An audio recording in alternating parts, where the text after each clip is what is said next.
여러분, 기업은 적폐 세력이 맞는가 봅니다. 코로나19 때문에 안 그래도 지금 기업들 추근하고 있잖아요. 여기에다가 문재인 정부 들어서서 시작된 소득주대 성장 정책, 기업에게는요 그야말로 치명타를 안겼습니다. 문제는 또 규제 폭탄을 마구마구 쏟아낸다는 거예요. 기업이, 정부가. 국회의원 입법도 아니에요. 예, 정부에서 나오는 거예요. 법무부라든가 공정거래위원회라든가 고용노동부라든가 이런 데서 규제 폭탄이 진짜 정신없이 쏟아집니다. 정신없이. 일단 공정경제 3법, 저는 기업규제 3법이라고 이야기하는 그 공정경제 3법만 일단 보시자고요. 간단하게 설명을 하겠습니다. 상법 개정안, 다중대표 소송제가 핵심입니다. 모기업에 대한 지분을 0.01% 갖고 있으면 자회사가 잘못하는 것에 대해서 소송을 할 수가 있습니다. 또한 감사위원 분리 선임에 대한 거예요. 내가 아무리 지분이 많아도 감사위원을 선임할 때는 3%밖에 행사를 하지 못합니다. 또 공정거래법에서는요, 불공정 거래가 일어날 시에 이거는 공정거래위원회가 조사를 해서 공정거래위원회가 전속 고발권을 가지고 고발을 해왔거든요. 이것도 폐지됩니다. 마찬가지로 금융그룹감독법 제정안도 마찬가지예요. 이거는 핵심이 지주회사법인데요. 지주회사법을 좀 강화시킨다는 내용이 많이 포함이 돼 있습니다. 물론 여기에는요,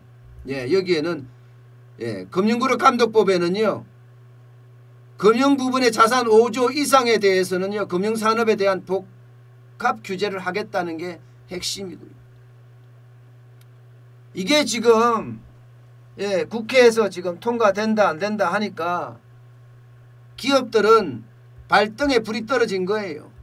전국경제인연합회부터 시작해서 대한상공회의소, 경영자총협회까지 나서서 중소기업 중앙에는 없었군요. 그렇게 지금 엄청나게 뛰어다니고 있습니다. 그런데 공정경제 3법을 어떻게 완화해보자. 야당한테 막아달라, 국민의힘이 막아달라고 이야기했는데 김종인 비상대책위원장도 이거를 하는 쪽으로, 찬성하는 쪽으로 방향을 잡았잖아요. 그런데 문제는요, 여기서 한술 더 뜬 그야말로 엄청난 법안까지도 법무부가 기습 제안을 했습니다. 입법 예고까지 했어요. 이렇게 되면 아마 기업들 입장에서는 2중 충격, 3중 충격 뭐 그대로 들이받을 거예요. 첫 번째가 바로 집단 소송입니다. 집단.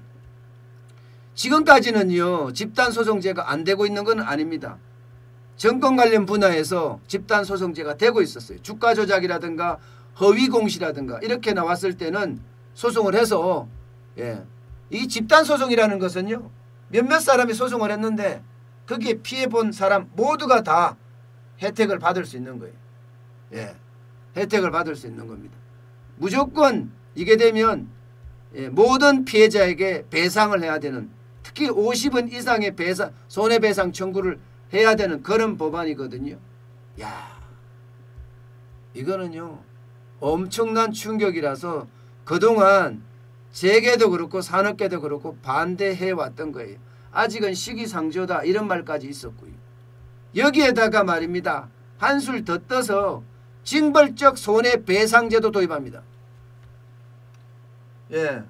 집단소송제를 해서, 집단대표소송제라고 일반적으로 이야기하는데요, 집단소송을 해서 잘못됐다 그러면 징벌적으로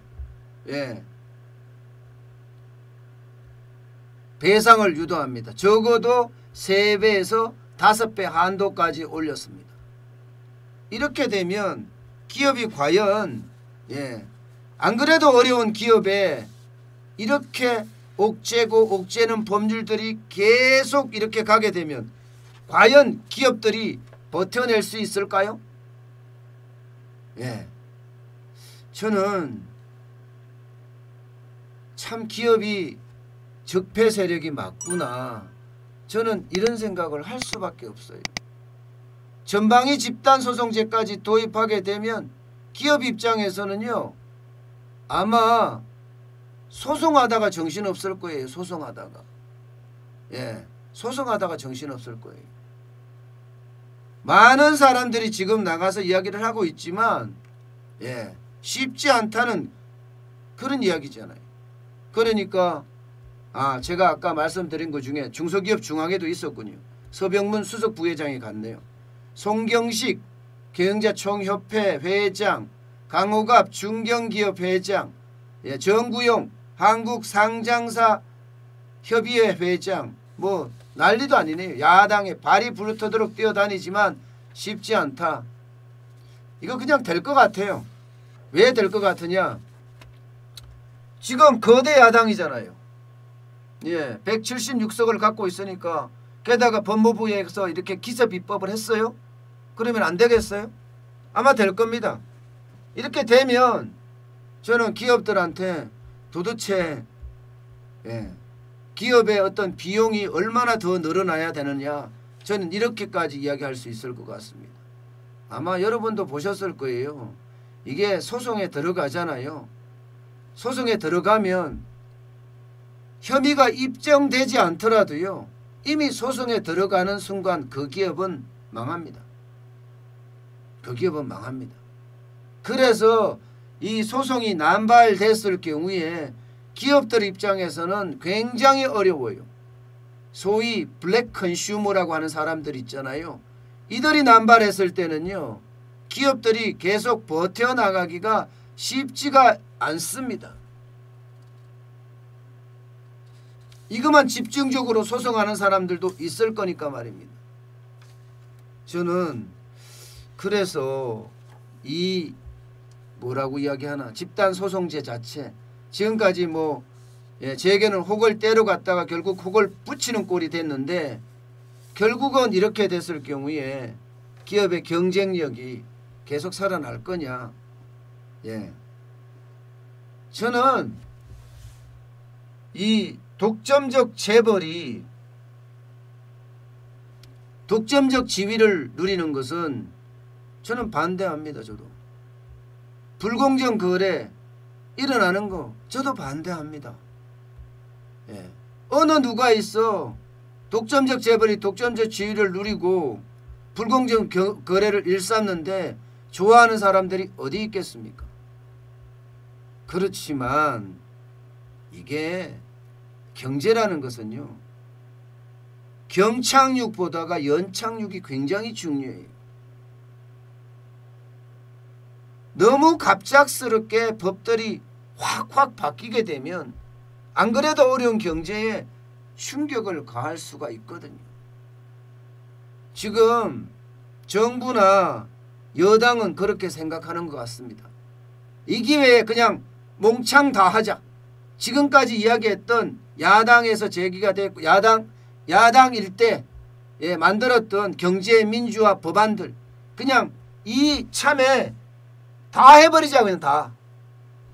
저는 그런 생각이 들어요. 이게 한 개 한 개 나오면 계속 반발이 있으니까 오랫동안 반발의 어떤 충격이 있을 텐데 한꺼번에 그냥 다 그냥 해버리면 문제가 없지 않겠느냐. 저는 이렇게 생각하는 건 아닌가 싶어요. 기업들 입장에서 지금 멘붕이 멘붕. 법안이 한두 개가 아니잖아요. 법안이.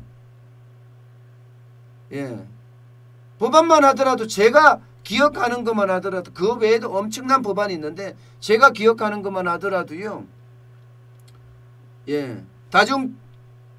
다중대표소송제가 나오고 있잖아요. 앞서 말씀드렸던 감사위원 선별 선임에 대한 것도 나와 있잖아요. 여기에다가 전속 고발권도 폐지하잖아요. 공정거래위원회.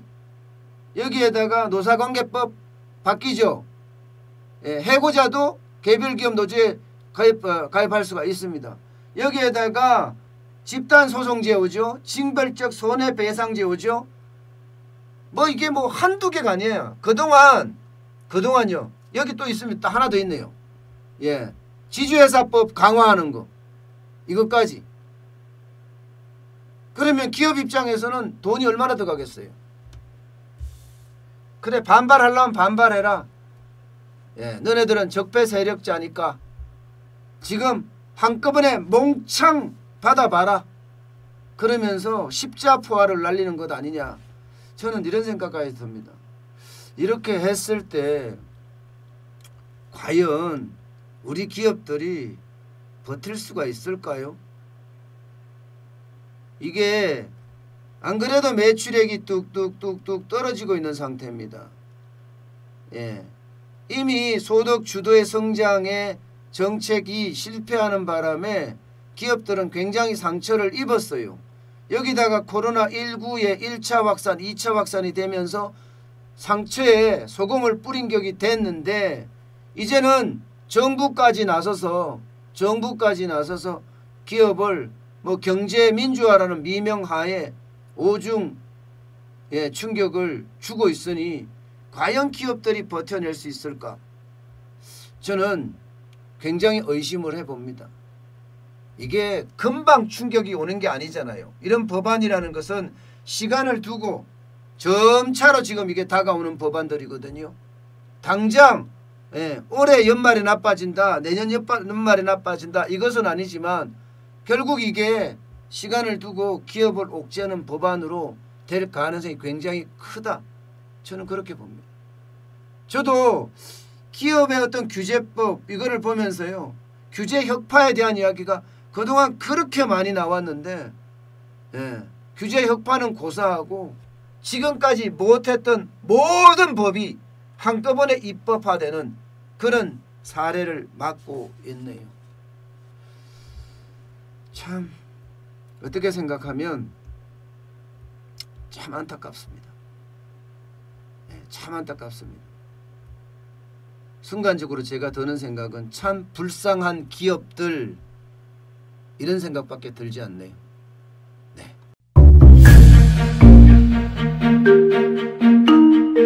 세종대왕과 샤넬 넘버5, 벤츠 자동차의 최고급 기종인 마이바흐의 공통점을 아시나요?